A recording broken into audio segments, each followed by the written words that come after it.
السلام علیکم ورحمۃ اللہ وبرکاتہ۔ الحمد للہ وحدہ والصلاة والسلام علی من لا نبی بعدہ وعلی آلہ وازواجہ ومن والاه وبعد وسلم۔ قال اللہ تبارک وتعالی فی القرآن المجید بعد اعوذ باللہ السمیع العلیم من الشیطان الرجیم یا ایھا الذین آمنوا اتقوا اللہ حق تقاتہ ولا تموتن الا وانتم مسلمون۔ اللہ مالک العلام قرآن کریم کے اندر ایک حکم، ایک مشورہ، ایک نصیحت تمام جہان کے مومنین کو فرماتے ہیں کہ اے ایمان والو، اللہ کا تقوی اختیار کرو اور تمہارا اختتام، تمہاری موت اس حالت میں ہونی چاہیے کہ تم فرما بردار ہو، مسلمان ہو۔ اللہ کے ہاں ایک انسان کی کامیابی اس بات پر منحصر ہے کہ وہ اپنی زندگی اللہ اور اس کے رسول کی اطاعت اور فرما برداری میں گزارے، اور اس کی موت کا جب وقت آئے تو اس کی موت فرما برداروں والی ہونی چاہیے، غافلوں والی، نافرمانوں والی، نافرمانیوں میں گناہوں کا ارتکاب کرتے ہوئے ایسی موت اللہ کو کسی مسلمان کی مطلوب ہی نہیں۔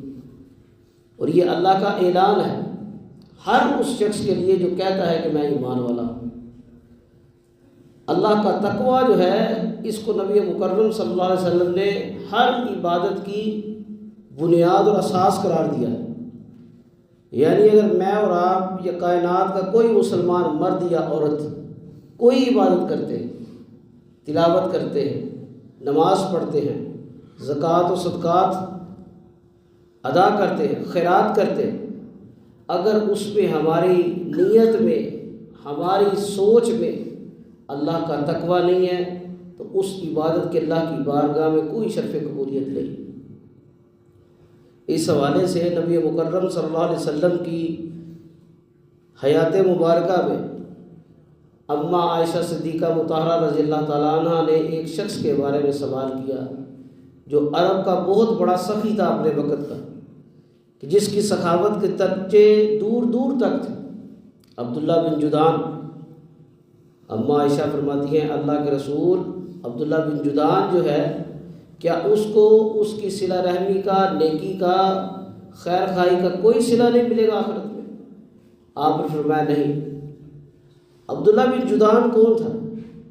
عبداللہ بن جدعان مکے کا ایک رہنے والا تھا، اور اتنا سخی تھا کہ روزانہ کی بنیاد پر فقیروں کو، مسکینوں کو، یتیموں کو، بیواؤں کو دسترخوان بچھا کر کھانا کھلاتا تھا،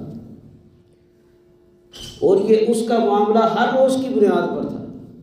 نبی مکرم صلی اللہ علیہ وسلم نے اتنی بڑی نیکی کرنے والے کے بارے میں بھی فرمایا اس کو اس نیکی کا کوئی صلہ نہیں ملے گا۔ کیوں؟ کیونکہ اس کی نیکی تقوی سے خالی تھی۔ اس نے کبھی یہ خیال نہیں کیا کہ جو نیکی کر رہا ہوں، جو خیر خواہی کر رہا ہوں، اللہ کی رضا کے لیے کر رہا ہوں، اللہ کے حکم کے مطابق کر رہا ہوں کہ میں اللہ مجھ سے خوش ہو جائے۔ اس کی یہ نیکی تھی ہی نہیں، اس کی خواہش کبھی دل میں پیدا ہی نہیں ہوئی۔ لوگوں کی خیر خواہی مطلوب تھی، لوگوں میں اس کا نام چل پڑا۔ اور جو بندہ اللہ کی رضا کے لیے نیکی کرتا ہے تو اللہ قرآن میں فرماتے ہیں وَمَن يَتَّقِ اللَّهَ يَجْعَل لَّهُ مَخْرَجًا۔ جو بندہ اللہ کا تقوی اختیار کرتا ہے اللہ تعالیٰ اس کے لیے مخرج نکال دیتے ہیں۔ یہاں پر کچھ نمازی ہمارے موجود ہیں، وہ عرب میں رہ کے آئے ہیں، تو انہوں نے ایئرپورٹ پہ لکھا ہوتا ہے خروج، اس کا معنی کیا ہوتا ہے؟ ایگزٹ، نکلنے کی جگہ، یہاں سے اب باہر جانا۔ مخرج بھی اسی سے خراجہ سے نکلا ہے، اس کا معنی ہوتا ہے باہر جانا، خراجہ یخرج اس کا مخرج ہے، اس کا ماخذ ہے، منبع ہے۔ اللہ کے رسول صلی اللہ علیہ وسلم نے اس آیت کی روشنی میں ایک حدیث بیان کی۔ وہ حدیث اصحاب غار کے نام سے مشہور ہے۔ 3 دوست تھے، سفر میں نکلے، رستے میں موسم کی شدت ہو گئی، بارش شروع ہو گئی، طوفان کا موسم ہو گیا، پہاڑ کی غار میں جا کر انہوں نے پناہ لے لی تاکہ موسم کی شدت سے بچ سکیں۔ اب جب وہ پہاڑ کی غار میں گئے تو کچھ دیر بعد اس غار کے منہ کے آگے پتھر آ گئے۔ اب بظاہر تو رستہ کوئی نہیں ہے، 3 انسان اس پتھر کو ہٹا ہی نہیں سکتے، لیکن ان کے دل کے اندر اللہ کا تقویٰ تھا۔ ایک شخص کہنے لگا کہ ہم نے جو جو نیکی اللہ کی رضا کے لیے کی ہے اس نیکی کا وسیلہ دے کر دعا مانگتے ہیں، اللہ تعالیٰ ہماری مشکل کو دور فرما دے۔ پہلا شخص اللہ سے دعا کرتا ہے، اللہ میں نے جانور رکھے تھے، میں ان کا دودھ دھو کر لاتا تھا، میری یہ روٹین تھی کہ پہلے میں اپنے والدین کو دودھ پلاتا پھر اپنے بچوں کو دیتا۔ ایک رات مجھے آنے میں تاخیر ہو گئی، میرے والدین سو گئے، میں دودھ کا پیالہ ہاتھ میں پکڑ کر پوری رات انتظار کرتا رہا کہ میرے والدین اٹھتے ہیں تو میں انہیں پہلے دودھ دیتا ہوں پھر اپنے بچوں کو دوں گا۔ اللہ میرے بچے بھوک پیاس کی وجہ سے بلکتے رہے، روتے رہے، لیکن میں نے تیری رضا کے لیے اپنے والدین کو ترجیح دی۔ وہ صبح اٹھے، انہیں دودھ کا پیالہ دیا، پھر اپنے بچوں کے منہ میں ڈالا۔ اللہ اگر یہ نیکی میں نے تیرے لیے کی ہے تو اللہ میری اس مشکل کو آسان کر دے۔ نبی مکرم صلی اللہ علیہ وسلم نے فرمایا، اللہ کے حکم سے وہ پتھر تھوڑا سا سرکا، امید کی کرن نکل آئی، من یتق اللہ یجعل لہ مخرجا، اللہ نے راستہ نکالا۔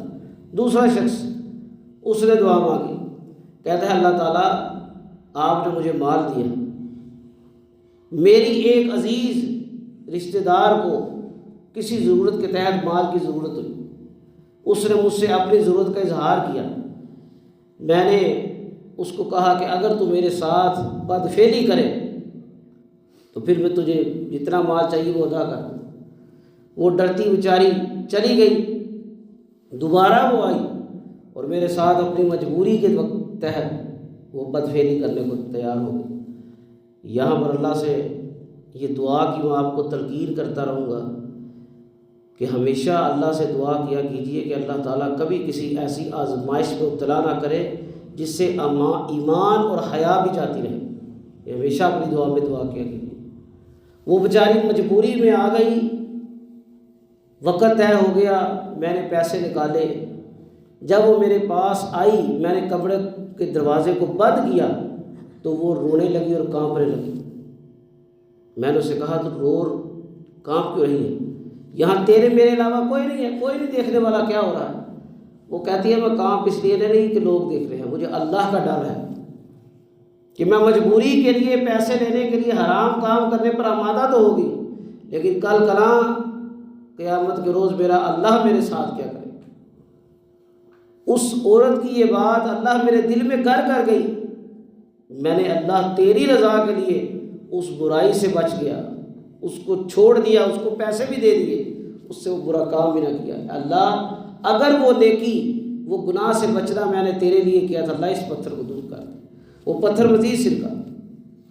تیسرا شخص اللہ کی بارگاہ میں دعا کرتا ہے، اے اللہ میرے پاس کچھ مزدور اجرت پر کام کر رہے تھے، تمام مزدوروں کی اجرت میں نے ادا کر دی، ایک مزدور اپنی اجرت لیے بغیر چلا گیا۔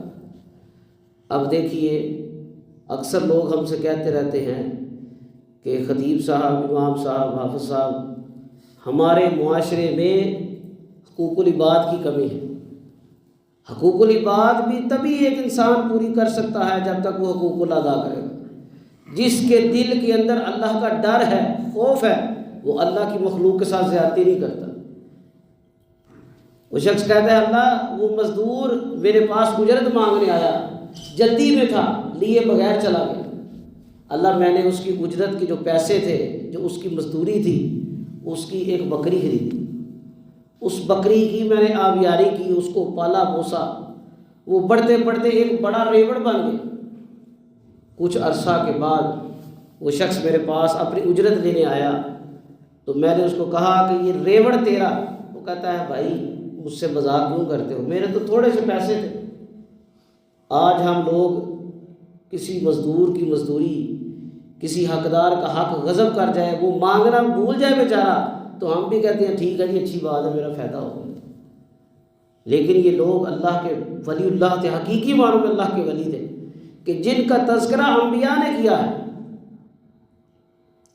نبی مکرم صلی اللہ علیہ وسلم نے فرمایا کہ اس شخص نے وہ پورا بکریوں کا ریوڑ اس کو دیا، کہا کہ بھائی تیری اجرت سے میں نے ایک بکری خریدی، اس کی میں پرورش کرتا رہا، وہ بکری سے بڑھتے بڑھتے 2 سے 3، 3 سے 5، ایک پورا ریوڑ بن گیا، یہ سارے کا سارا تیری اجرت کا مال ہے، تو لے جا، میرا اس میں کوئی حصہ نہیں۔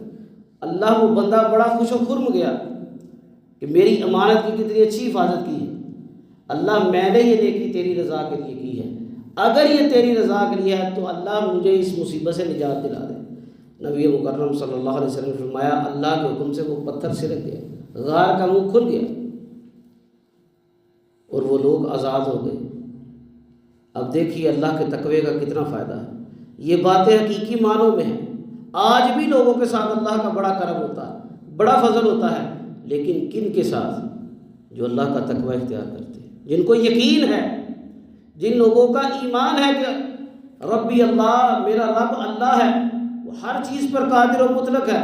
جس کو یقین نہیں ہے وہ دنیا کے اسباب پر دوڑے لگاتا رہتا ہے، پاگل ہو جاتا ہے، کھپ جاتا ہے، بوڑھا ہو کے قبر کی طرف ٹانگیں لگ جاتی ہیں، مرنے کے قریب آ جاتا ہے، پوری زندگی کہتا ہے دیکھو جی یہ تو کتابوں کے قصے ہیں، میرے ساتھ تو آج تک کچھ نہیں ہوا۔ یہ ایمان اور یقین کی بات ہے۔ تو آپ سے گزارش یہی ہے کہ اپنے اندر اللہ کی ذات کا تقوی اختیار کریں، اپنے دل کو اللہ کے لیے خالص کریں، اپنے ایمان کو، اعمال کو اللہ کے لیے خالص کریں، اور پھر دیکھیے اللہ تعالیٰ آپ پر کتنی برکتیں اور رحمتیں کرتے ہیں۔ اللہ تعالیٰ سے دعا ہے اللہ مجھے بھی اور آپ کو بھی عمل کی توفیق عطا فرمائے۔ اقول قولی ھذا واستغفر اللہ لی ولکم ولسائر المؤمنین۔